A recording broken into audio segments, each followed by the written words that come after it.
Hello friends, तो कैसे हो आप सब लोग। आज मैं आपको जेनेटिक्स पढ़ाऊंगी कि जेनेटिक्स क्या होती है, क्या नहीं होती है, जीन क्या होते हैं, एक पीढ़ी से दूसरी पीढ़ी में कैरेक्टर होते हैं वो कैसे ट्रांसफर होते हैं।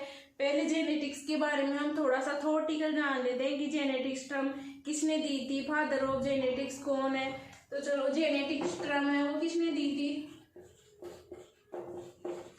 जेनेटिक्स टर्म ये दी थी डब्ल्यू बेडसन ने। फादर ऑफ जेनेटिक्स कौन है। फादर ऑफ जेनेटिक्स ये है Gregor John Mendel.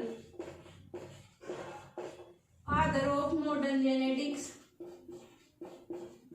Father of modern genetics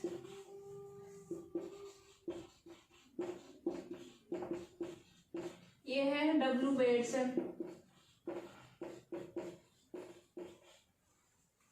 father of experimental genetics. Father of experimental genetics Morgan. और मॉर्गन ने सबसे ज्यादा प्रयोग किस पर करे थे, ड्रोसोफिला पे। ड्रोसोफिला पर। क्वीन ऑफ जेनेटिक्स भी कौन है, ड्रोसोफिला। क्वीन ऑफ जेनेटिक्स ये भी कौन है, Drosophila. Father of human genetics. Father of human genetics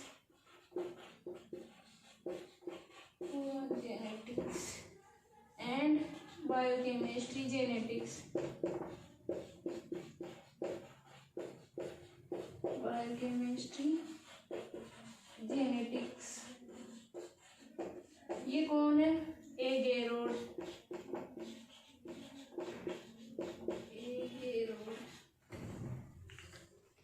father of genetics कौन है, Gregor John Mendel. Genetics term किसने दिया था, डब्ल्यू बेडसन ने। फादर ऑफ मॉडर्न जेनेटिक्स कौन है, W Bateson. Father of experimental genetics Morgan. मतलब कि जेनेटिक्स में सबसे ज्यादा प्रयोग किसने करे थे, मॉर्गन ने। और किस पे करे थे, ड्रोसोफिला पे। Father of queen of genetics भी किसको बोलते हैं, ड्रोसोफिला को। Father of human genetics and biochemistry genetics ये भी कौन है, ए गेरोड। ठीक है, इतना पढ़ लिया। ये हमने क्या जान लिया है, हमने जेनेटिक्स का थोड़ा बेसिक जान लिया है कि फादर ऑफ जेनेटिक्स कौन है कौन नहीं है।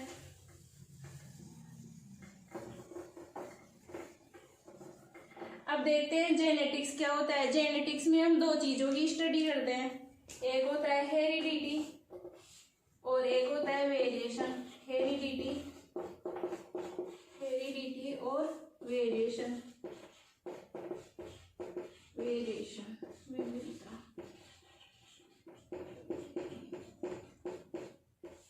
और आनुवांशिकता।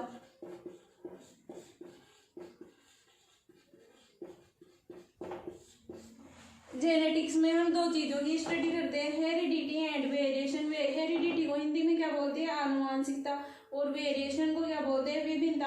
आनुवांशिकता का मतलब होता है कि जब एक पीढ़ी से दूसरी पीढ़ी में जो कैरेक्टर ट्रांसफर होते हैं उसको क्या बोलते हैं, हेरिडिटी। और वेरिएशन क्या होती है कि सेम स्पीसीज के जो ऑर्गेनिज्म होते हैं उनमें जो भिन्नता होती है उसको क्या बोलते हैं, वेरिएशन। जैसे होमोसेपियंस है हम सब, तो हम सब में जो डिफरेंट है, हमारी सबकी शक्ल अलग अलग है, तो वो किस में आएगा, वो वेरिएशन में आएगा। तो हम बोल सकते हैं जेनेटिक्स क्या होती है, स्टडी ऑफ हेरिडिटी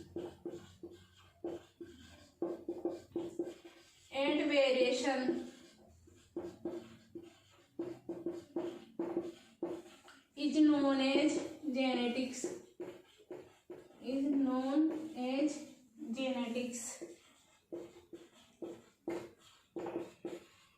जेनेटिक्स में क्या करते हैं, दो चीजों की स्टडी करते हैं, हेरिडिटी और वेरिएशन। हेरिडिटी क्या होती है, जब एक पीढ़ी से दूसरी पीढ़ी में जो कैरेक्टर ट्रांसफर होते हैं वो क्या कहलाते हैं, हेरिडिटी। और वेरिएशन क्या होती है, सेम स्पीसीज के जो इंडिविजुअल होते हैं उनमें जो डिसिमिलरिटी होती है वो क्या कहलाती है, वेरिएशन। हेरिडिटी की देखना definition, heredity trans transmission of character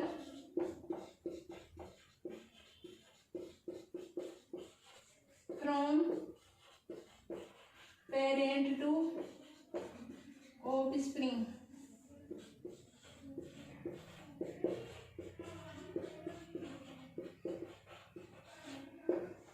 कि माता पिता से बच्चों में जो लक्षण ट्रांसफर होते हैं उनको उसको क्या बोलते हैं, हेरिडिटी। और वेरिएशन की डेफिनेशन देखना,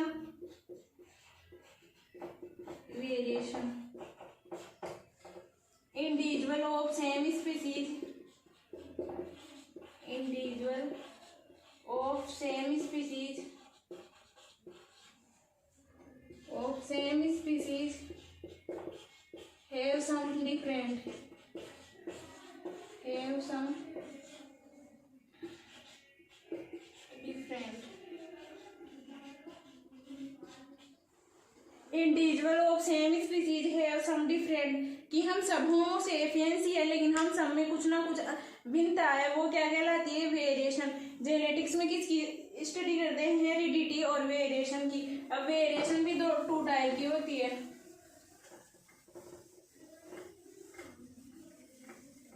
देखते हैं वेरिएशन। वेरिएशन भी दो प्रकार की होती है वेरिएशन, एक होती है सोमेटिक, सोमेटिक एंड दूसरी होती है जर्मिनल। सोमेटिक मीन्स ये क्या होती है कि ये भी बनता होती है, वो एक पीढ़ी से दूसरी पीढ़ी में नहीं जाती, बल्कि वो जर्मिनल होती है, वो क्या करती है, एक पीढ़ी से दूसरी पीढ़ी में जाती है। इसको हम क्या बोल सकते हैं, फॉल्स वेरिएशन भी बोल सकते हैं, क्योंकि ये एक पीढ़ी से दूसरी पीढ़ी में नहीं जाती। कि जैसे किसी व्यक्ति का एक्सीडेंट में पैर कट जाता है तो वो सिर्फ उसी तक सीमित रहता है, उसकी जो संतान रहती है उसमें नहीं जाता वो करेक्टर, तो वो क्या होती है, सोमेटिक। और जर्मिनल क्या होती है, जैसे अपने ग्रैंडफादर से अपने पापा में आई, फिर अपने पापा से हमारे में जो करेक्टर आए वो क्या कहलाते हैं, जर्मिनल। तो इसको बोलते हैं हम फॉल्स वेरिएशन, फॉल्स वेरिएशन। और ये क्या होती है, नॉन हेरिटेबल, एक पीढ़ी से दूसरी पीढ़ी में नहीं जाती।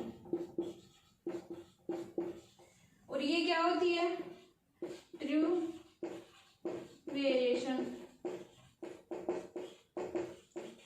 और ये क्या होती है, हेरिटेबल, एक पीढ़ी से दूसरी पीढ़ी में जाती है। ये वेरिएशन को भी दो भागों में बांट दिया, सोमेटिक और जर्मिनल। सोमेटिक क्या होती है, एक पीढ़ी से दूसरी पीढ़ी में नहीं जाती, और जर्मिनल क्या होती है, एक पीढ़ी से दूसरी पीढ़ी में जाती है। जर्मिनल भी दो प्रकार की होती है, एक होती है कंटिन्यूस, सेकंड होती है नॉन कंटिन्यूस।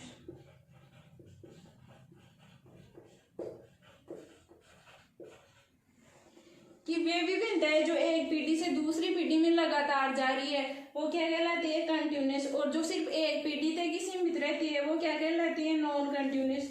जो कंटिन्यूस वेरिएशन होती है वो किसके कारण होती है, due to crossing over, due to crossing over. और ये किसके कारण होती है, म्यूटेशन के कारण। कि जो एक पीढ़ी से दूसरी पीढ़ी में रेगुलर जारी है वो क्या कहलाती है, कंटिन्यूस। और ये किसकी वजह से होती है, क्रॉसिंग ओवर की वजह से। क्रॉसिंग ओवर सबको पता है कि क्रॉसिंग ओवर क्या होता है, सेल डिवीजन में सबने पढ़ रखा है। और ये कौन सी स्टेज में होता है, पेकार्डियन स्टेज में होता है। और म्यूटेशन क्या होता है, किसी जीन में अचानक जो परिवर्तन आ जाता है वो क्या कहलाता है, म्यूटेशन। और म्यूटेशन की वजह से कौन सी वेरिएशन हो रही है, नॉन कंटिन्यूस। ठीक है,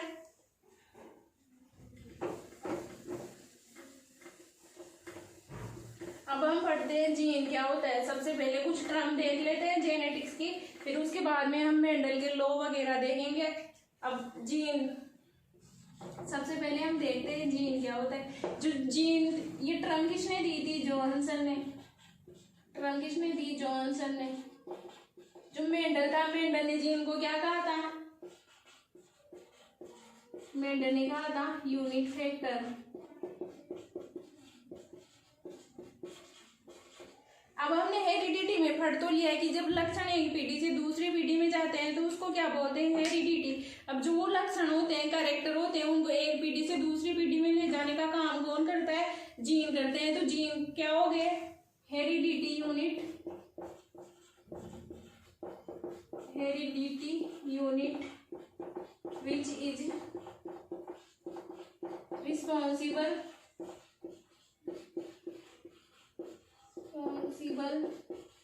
for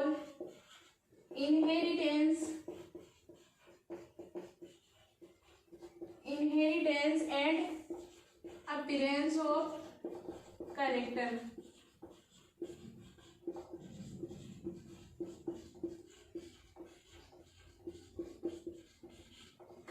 जीन क्या होते हैं, जीन होते हैं कैरेक्टर को एक पीढ़ी से दूसरी पीढ़ी में ले जाने वाले की heredity unit which is responsible for inheritance and appearance of character. क्या कहलाते हैं, जीन।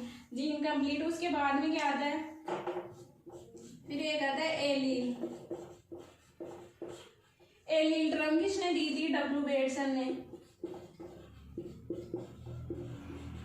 अब एलील क्या होते हैं, ये जीन के पार्ट होते हैं। जीन की टू कॉपीज होती है, alternative form of a gene which is located, alternative form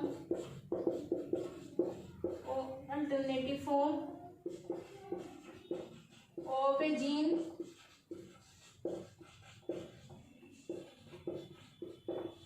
which is located on same position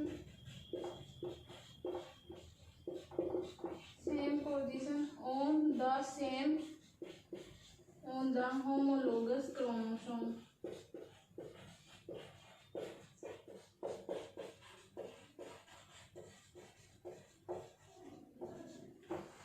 gene क्या हो गए, हेरिडिटी यूनिट हो गई। जीन जो कैरेक्टर्स को एक पीढ़ी से दूसरी पीढ़ी में ले जाने का काम करती है। और एलील क्या है, एलील क्या हो गए, एलील जीन की कॉपीज हो गई, अल्टरनेटिव फॉर्म हो गई जीन की, है ना, जो कहाँ पे, होमोलोगस क्रोमोसोम पे सेम लोकेशन पे स्थित रहती है। अब देखना,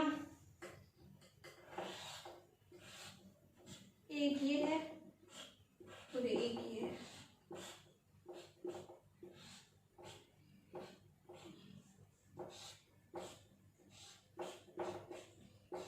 इसमें अल्टरनेटिव फॉर्म एलील कौन से हो जाएंगे, इसमें ये एक जो जोड़ा है ना, ये एलील का है और ये सब एलील नहीं है, क्योंकि इसमें डेफिनेशन क्या बोल रही है कि alternative form of a gene which is located on same position on the homologous chromosome. कि ये होमोलोगस क्रोमोसोम है, ये टीटोल डोमिनेंट और ये रेसेसिव कहाँ प्रेजेंट है, सेम लोकेशन पे। तो ये क्या है, एलील है एक दूसरे के। और ये यहाँ अलग है, ये इसकी पोजीशन अलग है, इसकी पोजीशन अलग है, उसकी पोजीशन अलग है। तो ये क्या होंगे, ये एलील नहीं होंगे। तो एलील क्या होते हैं, alternative form of a gene which is located on same position on the homologous chromosome. Allele में क्या चीज याद रखनी है कि अल्टरनेटिव फॉर्म होती है जीन की, जो कहाँ रहती है, सेम लोकेशन पे स्थित रहती है और सेम होमोलोगस क्रोमोसोम पे स्थित होती है। वो क्या कहलाती है, एलील। एलील टर्म किसने दी थी, डब्ल्यू बेटसन ने।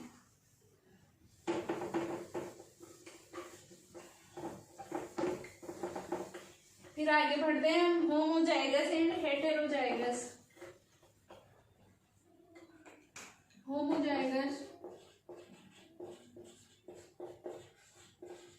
Homozygous and heterozygous. नाम से पता चल रहा है, होमो मीन्स सेम और हेटेरो मीन्स अलग अलग, डिफरेंट। जब जीन के दोनों एलील सेम रहते हैं उसको क्या बोलते हैं, होमोजाइगस। और दोनों एलील अलग अलग होते हैं उसको क्या बोलते हैं, हेटेरोजाइगस। तो ये हो गया, ये तो क्या हो गया, होमोजाइगस। और जो ये रहता है, ये क्या होता है, हेटेरोजाइगस। तो कि जब जीन की दोनों एलील सेम रहते हैं वो क्या कहलाता है, होमोजाइगस। और जीन के दोनों एलील जब अलग अलग होते हैं वो क्या कहलाता है, हेटेरोजाइगस। डेफिनेशन देख लेते हैं होमोजाइगस एंड इसकी, हेटेरोजाइगस की। If individual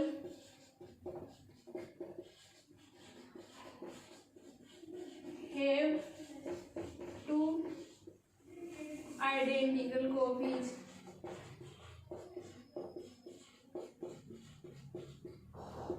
of a gene is known as homozygous.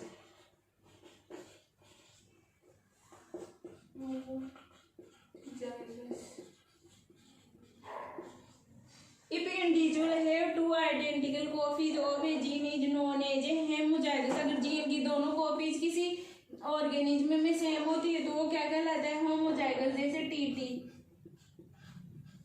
फिर एक देते हैं आगे हेटेरोजाइगस। हेटेरोजाइगस की क्या हो जाएगी definition? If individual have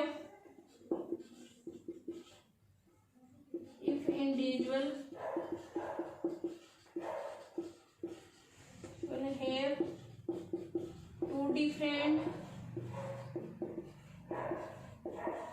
two different copies of a gene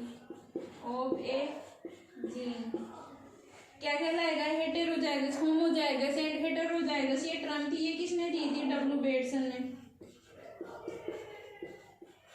जब दोनों एलील सेम होंगे तो वो तो क्या होगा? होमोजाइगस। और जब दोनों एलील अलग अलग होंगे वो क्या कहलाएगा? Heterozygous. Homozygous and heterozygous term किसने दी थी? डब्ल्यू बेटसन ने। अब आगे देखते हैं phenotype and genotype.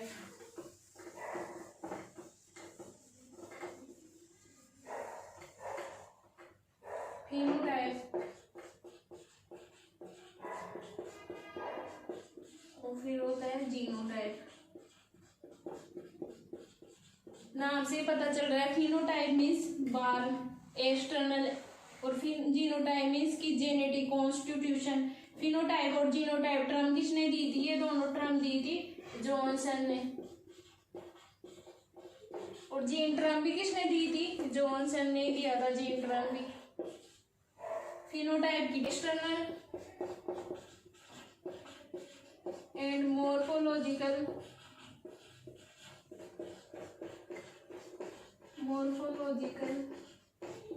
appearance of an organism for a particular character।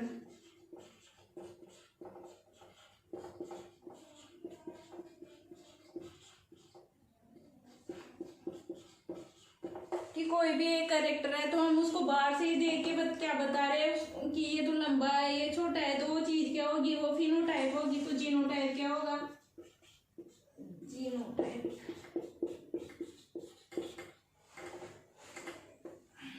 Genetic constitution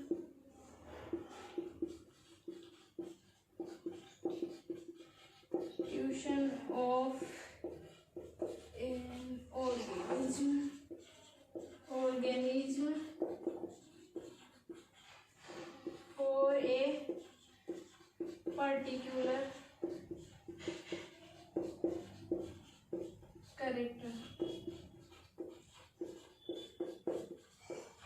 जैसे जेनेटिक्स में ये टी होता है, इसका मतलब क्या होता है? टोर। और ये जो टी होता है उसका क्या मतलब होता है? डॉर्ब।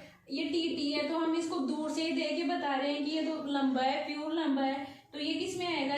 इसमें आएगा जीनोटाइप में। और इसको हम ये है, इसको हम बता रहे हैं कि ये इम्प्योर लंबा है। तो ये क्या है? इसका जेनेटिक कॉन्स्टिट्यूशन बता रहे हैं हम इसका। और फिनोटाइप क्या होता है कि हम देख के बाहर से देख के बता रहे हैं कि ये लंबा है, ये छोटा है। ये किस में आएगा? ये फिनोटाइप में आएगा। जेनेटिक्स की बेसिक जो टर्म्स थी वो बता दी कि फिनोटाइप क्या होता है, जीनोटाइप क्या होता है, जीन क्या होता है। अब हम देखते हैं मेंडल के बारे में कि मेंडल का पूरा नाम क्या है, मेंडल का जन्म कब हुआ था, ये सब। तो मेंडल का पूरा नाम है Mendel ग्रीगर John Mendel. ग्रीगर Johan Mendel. जन्म कब हुआ था मेंडल का? 22 जुलाई 1882 में। डेथ कब हुई मेंडल की? 6 जनवरी 1844 में। मेंडल का जन्म कहाँ हुआ था?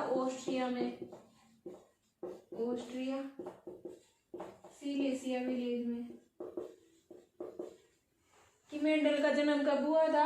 22 जुलाई 1882 को ऑस्ट्रिया के सिलेसिया गांव में। मेंडल का पूरा क्या नाम है?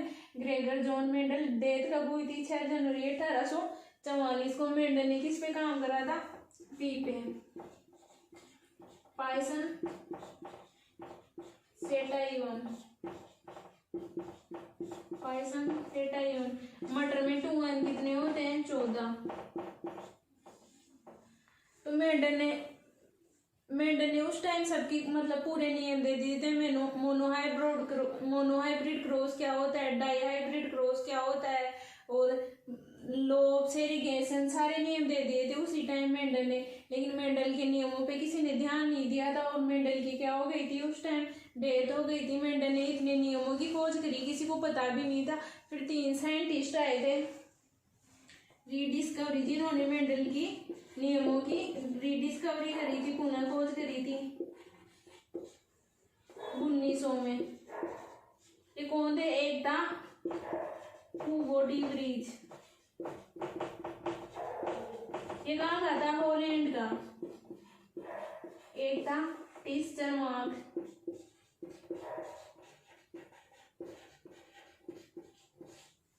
ये कहाँ का था? ऑस्ट्रिया का। और एक था कार्ल कोरेंस। कार्ल कोरेंस ये कहाँ का था? जर्मनी का। कि मेंडल ने जेनेटिक्स के पूरे नियम दे दिए थे और किसी को पता भी नहीं था, और मेंडल की डेथ हो गई थी। उसके बाद में 3 साइंटिस्ट आए थे, उन्होंने मेंडल के नियमों की पुनः खोज करी थी और तभी बताया था उन्होंने कि ये जेनेटिक्स क्या होता है, इसमें मोनोहाइब्रिड क्रॉस क्या होता है। तो वो 3 साइंटिस्ट कौन थे? फर्स्ट था हुगो डी व्रीज, हॉलैंड का था ये। फिर था टिस्चरमार्क, ये था ऑस्ट्रिया का। और एक था कार्ल कोरेंस, था जर्मनी का।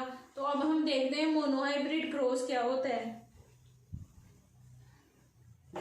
ये मैंने आपको मेंडल के बारे में बताई थी, आप देख लें डायरेक्ट ही मोनोहाइब्रिड क्रॉस क्या होता है। वो तो सबको पता ही है कि मेंडल की सक्सेस के कारण क्या थे, मेंडल ने उसको ही क्यों चुना था, ये सब तो अब एग्जाम में आते नहीं अपने। मोनोहाइब्रिड क्रॉस नाम से पता चल रहा है, मोनो मीन्स एक, कि एक करेक्टर को लेके मेंडल ने क्या करा था? संकरण करवाया था। और वो करेक्टर क्या था? Plant length. Plant length. Mendel ने क्या लिया? एक तो टॉल प्लांट लिया और दूसरा क्या लिया? ड्वार्फ। तो टॉल को किससे दिखाया? डबल टी से, मतलब लार्ज टी से, और इसको स्मॉल टी से। तो ये जो लंबा प्लांट होता है ये क्या रहता है? छोटे पे डोमिनेंट रहता है, प्रभावी रहता है, डोमिनेंट। और ये क्या रहता है? रेसेसिव।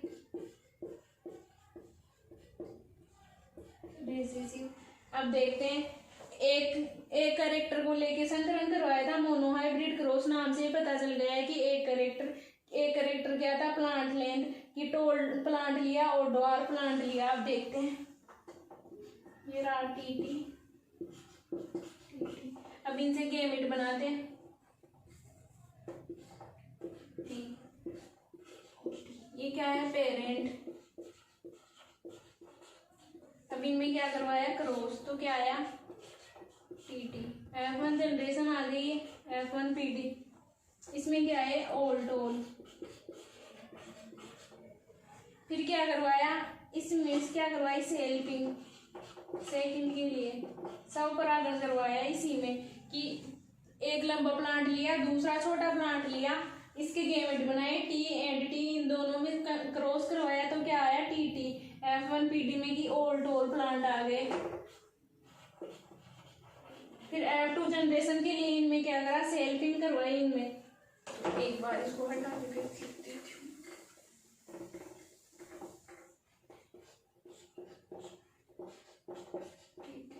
इनसे गेमेट बनवाए। ये क्या आ गई? F1 generation. तो फिर इसमें क्या करवाई? सेल्फिंग इनमें।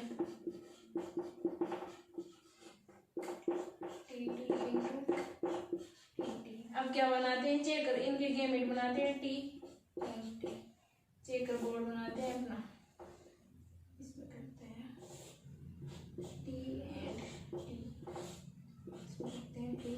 इसमें अब क्रॉस करवाते हैं, टी टी, ये टी फिर इसका हो गया टी प्लांट आ रहे हैं इसमें। एक ये क्या हो गया, ये तो प्योर टी मतलब प्योर लंबा हो गया, और ये क्या हो गए, इम्प्योर लंबे हो गए। तो लंबे प्लांट कितने आ रहे, 1 2 3, और एक बोना कितना आ रहा है, 1 ओनली। तो इसमें क्या हो गया, फिनोटाइप 3:1 जीनोटाइप। कि शुद्ध लंबा कितने प्लांट है, 1, और शुद्ध लंबे कितने प्लांट है, 2 टी,